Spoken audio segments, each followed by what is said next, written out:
بسم اللہ الرحمن الرحیم۔ السلام علیکم۔ جس رات بھوت نے میرا پیچھا کیا۔ کچی پائند خان دریائے سندھ کے کنارے آباد ہمارا گاؤں تھا۔ گھر سے دریا کا فاصلہ 5 منٹ کی پیدل مسافت پر تھا۔ ان دنوں گاؤں کے گھر ابھی کشادہ تھے اور ہر آنگن میں درخت بازو پھیلائے کھڑے تھے۔ شام کو شہر کا شہر دریا کنارے امڈ آتا۔ ہم چچا زاد اور گاؤں کے دوست آدھی رات تک پورے چاند کی راتوں میں وہیں بسیرا رکھتے۔ پورے چاند کی راتوں میں دریا تخت آئینہ ہو جاتا۔ یہ ان دنوں کی بات ہے جب مہر تھا نہ قہر اور نہ کوئی سچا شیر ہے۔ بے پرواہی کے دن تھے۔ وقت کی لگام تھامنے کا ایک طریقہ میں نے یہ نکالا کہ FSC میں اپنے قیام کو طویل کر دیا۔ گاؤں کی دوسری اہم سرگرمی تھی چاچے منور شاہ، میرے تایا۔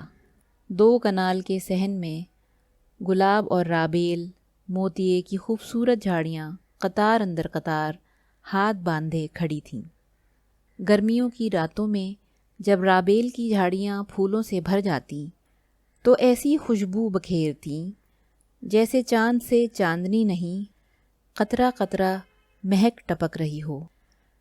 شام سے ذرا پہلے جب گرمی کا دم نکل رہا ہوتا، خوب چھڑکاؤ کیا جاتا اور چارپائیاں بچھا دی جاتیں۔ عشاء کے بعد یہاں خوب محفل جمتی۔ عمر کی کوئی قید نہ تھی۔ لونڈوں سے لے کر ادھیڑ عمر شامل رہتے۔ یہ حجرہ جگراتیوں، ناکام سیاست دانوں، نام نہاد دانشوروں، دائمی کنواروں، دھتکارے ہوئے شوہروں اور نامراد عاشقوں کی پناہ گاہ تھا۔ سننے کو بہت سے کان، تان کے حاشیہ نشین، نیم ملا و نیم حکیم، سب کچھ یہیں تھا۔ شادی شدہ مردوں کی بیویوں اور کنواروں کی ماؤں کا اتفاق تھا کہ خیبر سے مہران تک تمام مسائل کی وجہ یہی نصف شب تک کی آوارگی کا مرکز ہے۔ گرمیوں کی راتیں میں اور میرا چچا زاد بھائی ظفر حجرے کے صحن میں ہی گزارتے۔ گہرے نیلے آسمان پر تاروں کی قندیلیں اور آکاش گنگا کی جادوئی دھول ایسی دل پذیر کہ گھنٹوں نظارہ کرتے رہیں اور آنکھیں نہ تھکیں۔ ایک رات کا واقعہ یوں ہے کہ عشاء کے بعد حسب دستور محفل جمی۔ دن میں آندھی کے ساتھ چھینٹے بھی پڑے تھے، لہٰذا گرمی نسبتاً کم اور رات خاصی خوشگوار تھی۔ میں سفید لٹھے کا کرتا شلوار پہنے ہوئے تھا اور دبئی سے ابھی کچھ ہی عرصہ قبل منگوایا ہوا عطر بھی زیب جسم تھا۔ فہیم کارلو جس میں شکاری الوؤں کی روح سرایت کر گئی تھی اور جو بے خوابی کے طفیل لال آنکھیں لیے گھومتا پھرتا، اس رات کہیں سے رابیل کے ہار لے آیا۔ موتیے کے ہار اور عطر کی خوشبو نے گفتگو کی کشتی کا رخ جنات اور آسیب کی جھیلوں کی سمت موڑ دیا۔ سحر، جادو، سفلیات، آسیب اور جنات، غرض خوف کی ہر جہت تک پہنچنے کے لیے پتوار چلتی رہی۔ البتہ اگرچہ سبھی متفق تھے کہ یہ جو لڑکیوں کے اسکول سے خوفناک واقعات منسوب ہیں سب واہیات باتیں ہیں۔ نہ آدھی رات کو اسکول کی دیواروں پر چراغ جلتے ہیں، نہ کسی نے بند کمروں سے جناتی چیخیں سنی ہیں، نہ رات کو وہاں کسی نے کھلے بالوں اور سرخ لباس والی عورت کو پھرتے دیکھا ہے۔ لیکن چونکہ اسکول صرف دن میں کھلتا اور دن میں ہی بند ہو جاتا تھا، لہذا رات کو ایسی جگہوں پر جنات کا بسیرا ہونا کسی کے نزدیک انہونی بات نہ تھی۔ رات کے 1:15 بجے سارے آوارہ گھروں کو لوٹے اور ہم 3 چچا زاد رہ گئے۔ ظفر جو ازلی کمینہ تھا، اس نے ایک شرط کی تجویز پیش کی کہ اگر میں موتیے کے ہار گلے میں پہن کر اسکول والی گلی کا چکر لگا کر واپس آؤں تو 500 روپے وہ دونوں مجھے ادا کریں گے، ورنہ مجھے شرط کی رقم ادا کرنی پڑے گی۔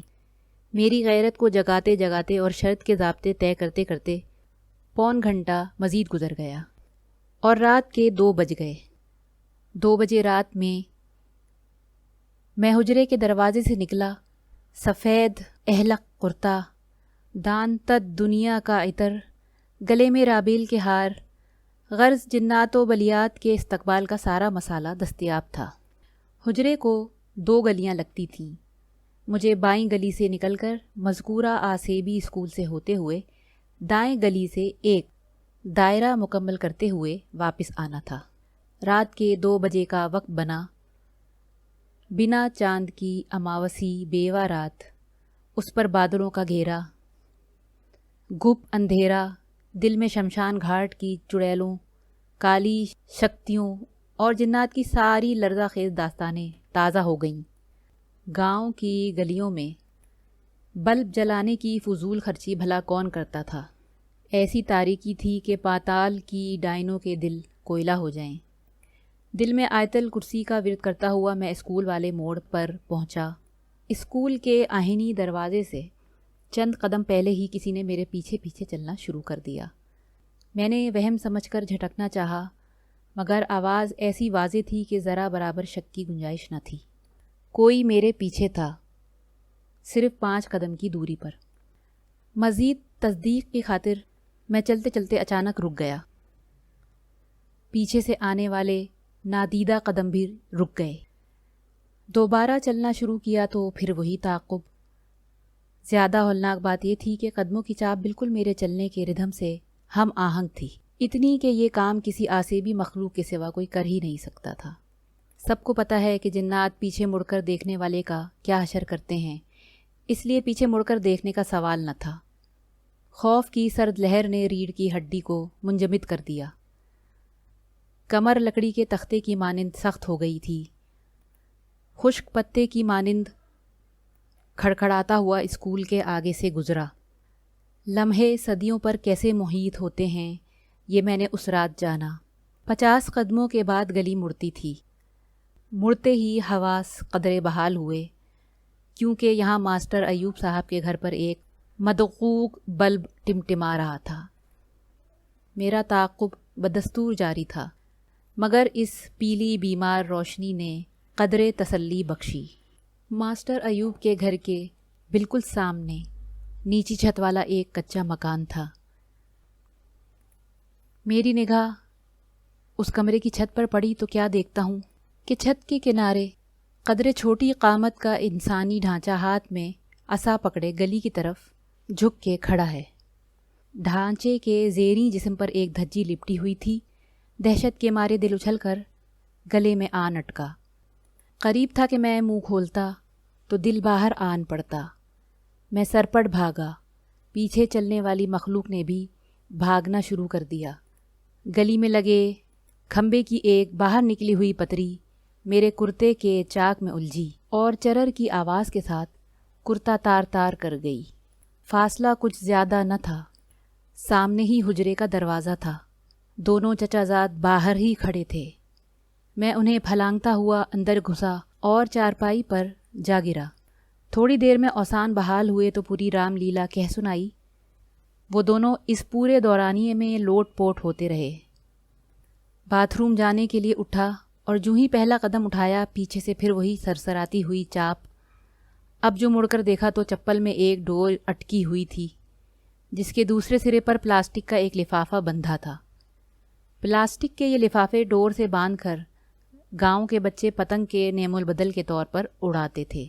یہ لفافی پتنگ ڈور سمیت اسکول کے دروازے سے چند قدم پہلے ہی پڑی تھی، جس کی ڈور میری چپل میں اٹک گئی تھی۔ اب جو ہی میں قدم اٹھاتا تو وہ لفافہ بھی ساتھ چلتا۔ یہ معمہ تو حل ہوا، مگر چھت پر وہ ڈھانچہ، اسے تو میں نے اپنی آنکھوں سے دیکھا تھا اور اس کا گواہ میرا تار تار کرتا تھا۔ بہادری اور شرط تو دھرے ہی رہ گئے، الٹا دونوں چچا زادوں نے خوب میرے لتے لیے۔ اگلے دن میں استاد ایوب کے گھر پہنچا اور انہیں ان کے گھر کے بالمقابل آسیبی ڈھانچے کے بسیرے سے آگاہ کیا۔ استاد صاحب بھی حجرے کی محفل کے قدیمی رکن تھے اور ہمارے دوست تھے۔ خوب ہنسے اور بتایا کہ وہ ڈھانچہ چاچا قاسم تھا، جس کی عمر 80 سال تھی۔ کمزور اتنا تھا کہ سر کی ہڈیاں بھی گنی جا سکتی تھیں۔ آنکھوں سے تقریباً نابینا تھا، مگر نہ جانے کیسے لکڑی کی سیڑھی سے آدھی رات کو چھت پر جا چڑھتا اور گھنٹوں ایک ہی پوزیشن میں کھڑا رہتا۔ بھوت پریت پر میرا یقین نہ اس وقت تھا نہ اب ہے، لیکن نہ جانے کیوں اس دن کے بعد سے میں نے کبھی اس قسم کی شرط لگانے کی کوشش نہیں کی۔